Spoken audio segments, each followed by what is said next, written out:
हाइकोर्टे राउरकेला विधायक शारदा नायकों विरुद्ध में निर्वाचन मामला दायर कले बीजेपी नेता दिलीप राय। नामांकन दाखल में शारदा मिथ्या सत्यपाठ देथिबा अभियोग करिसेंती दिलीप राय। सत्यपाठ में निज नारे थिबा अस्थावर संपत्ति और फौजदारी मामला लुचाई मामला दर्शाई दिलीप। तेणु शारदा निर्वाचन को असिद्ध घोषणा करने को हाइकोर्ट आवेदन कले बीजेपी नेता दिलीप राय। नामांकन पत्र दाखल समय दिलीप ए संपर्क में रिटर्निंग ऑफिसर का दृष्टि आकर्षण करथिले मध्य सेतेबेले एहाको नजरअंदाज करा जायथिबा अभियोग करिसेंती दिलीप राय।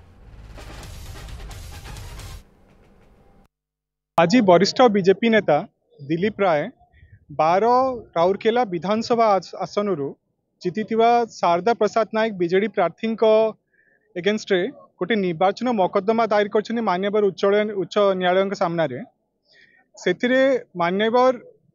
श्री नायक तांकर सत्यपाठ रे मिथ्या तथ्य देइचंती जो थिरे तांको विपक्ष रे थिबा फौजदारी मोकद्दमा तथा तांकर इमूवेबल प्रॉपर्टी जो अच्छी सेगुड़ा से दर्शाई नाहंती जहाँ होचती आमर रिप्रेजेंटेशन पीपुल एक्ट और तार जो रूल्स अच्छी तार एगेन्स्ट सेटा अच्छी से निर्वाचन को असिद्ध घोषणा करने आमे आज निर्वाचन मोकद्दमा दायर करछु। Geeta Autonomous College. Come and be a part of new learning.